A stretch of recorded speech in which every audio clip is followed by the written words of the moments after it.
In Affinity, you can create a variety of noise or grain effects. If you want to create a circular noise effect, really easy. I'm going to show you how in this video, PC or Mac.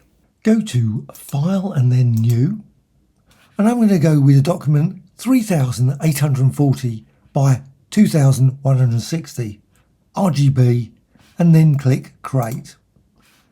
Now I'm doing all the work in Pixel Studio. It doesn't particularly matter. Next thing to do, just go here and go for an ellipse. I want to create a circle, so click Document and hold down the Shift key, so you get a circular design. So you've got this circle, and you can now fill it with circular noise. What you need to do, go here to Pixel, Filters, and then down to Colors and Procedural Texture. Just at the bottom, Procedural Texture, select that. I would suggest just go to one of the presets. Doesn't matter particularly which one, but say this one, Checkered. You could go for any of the others. So in Checkered, you get this sort of design. And with this, you can now override this one by just going here. And instead of using the one that's currently there, you can just simply put something else. And I'm just going to go for noise. That's the word, noise. It's a function. You can find about all these in the help menu and procedural texture. So bracket, and then I'm going to go for RX divided by C. C is just down here. It's a custom input, so you can modify settings. So now I've got that, and that's going to be in the red, green, and the blue channel. And you can see when I just tab off there, you get this. Now, at this point, it's not circular. It will be circular fairly soon. But also, now we've got this C in there, you can see you can just change that. And you can see you can go the other way as well. You can go up here and you can modify this equation. Now I'm going to use this RX, and then I'm going to put a times, and that's an asterisk, RX times like that. And then I tab off again, and you can see now it's just an even more intense set of lines. Well, what you can also do is you can add, so plus RY times RY. Now it just looks like a real complete mess. Very, very fine grain. However, there's another step, and there's a couple more actually. So what we need to do is just go up here and put a bracket around the RX all the way along here. So there's two brackets. So you can see there you've got bracket, bracket. Because there's going to be another function inside this. And I'm going to go for this one, which is the square root. Don't type square root. It's actually slightly shorter. S, Q, R, and T. Now when you do that, let's just tab off that again. You can see now you've got your circular design. However, what you can do is just go over along here and just in between the last two parentheses, put a division and go with C, divided by C. Obviously you've got C down here. You could of course call it anything. You could call it A, B, C, D, doesn't matter.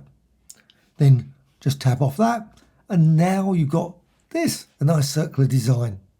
And of course what you can do, you can modify this. You can just change that, and you can change that.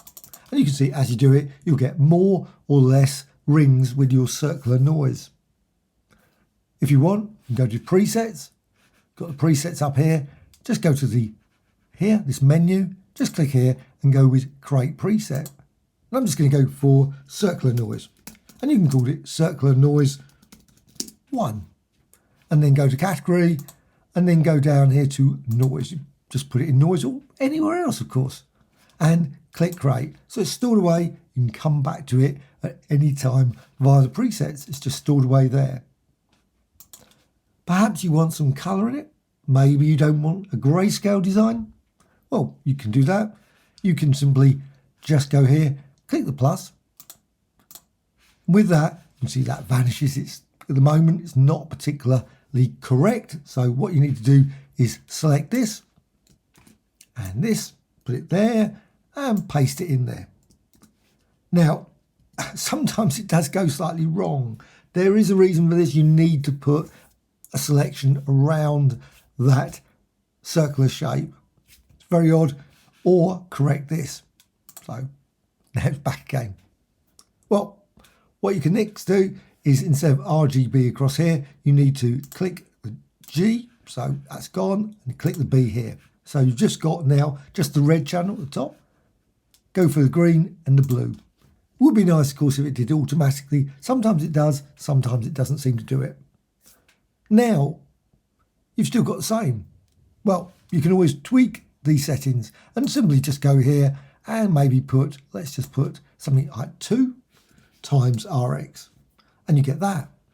And you can put 3 times RY and so on. You can see you can create many variations simply by just going here, putting 4 times that, and maybe go with maybe there 3 times that or 3.2 and so on. You can create a variety of different colourful designs, or just go back and let's just put it back to what it was. And with that, I can, instead of using the C here, I can actually say I'm going to use an A and B. So how to do that? Just go down here, click the Z, and you can see you've now got A and B, and you can put a value in. And I'm just going to go with, say, 20 and 13, just random numbers. With that, what you can then do is go here, and instead of C there, I'm just going to go with A, and instead of C there, I'm just going to go with B. And now you've got a lovely circular design. And with that, again, I can just quickly create a preset. So there, and colour noise, circle 1. And again, category, noise, and create. And there you have it. Click apply, you've got a lovely circular noise effect with that circle. And of course, you can apply this to any shape. This could be a star, this could be any image, any layer. And of course, with this design, you can always then hold down the Alt or Option key and drag and duplicate the design and create all kinds of super colourful backgrounds like that, which you can of course use in multiple ways. Hope you found this of interest. Any questions, please let me know in the comments below. Bye.